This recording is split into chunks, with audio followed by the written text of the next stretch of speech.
d'amour aux origines de la Saint-Valentin. La fête des amoureux vient-elle de la mythologie romaine ou bien de la tradition chrétienne? Eh bien, les historiens discutent encore sur l'origine exacte. L'Église compte de nombreux saints prénommés Valentin, mais l'un d'eux est davantage associé à l'origine de la fête des amoureux. Au IIIe siècle, l'empereur Claude II, le Gothique, fit interdire les mariages. Il voulait ménager les hommes pour qu'ils puissent mieux combattre. L'interdiction n'empêchera pas le prêtre Valentin de Terni de continuer à marier les couples dans le plus grand secret. Démasqué, celui-ci finit en prison où il redonna, selon la légende, la vue à la fille de son geôlier. Celle-ci, reconnaissante, s'occupera de Valentin avant son exécution.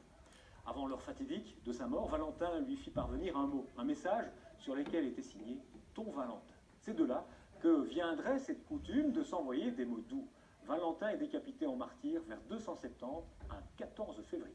En 495, soit 2 siècles plus tard, le pape Gélas Ier en fait le saint patron des fiancés et des amoureux.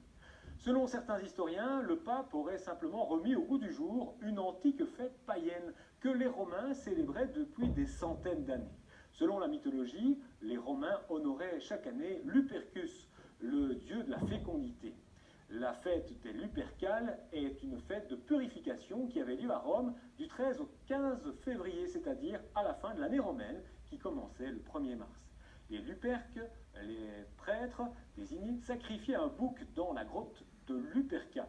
Selon la légende, c'est à cet endroit que la louve avait allaité Romulus et Rémus, futurs fondateurs de Rome, après les avoir découverts devant l'entrée de la grotte. Seuls 2 jeunes hommes, vêtus uniquement d'un pagne en peau de bouc, assistaient à la cérémonie des Lupercales. Le prêtre sacrificateur leur touchait le front de son couteau.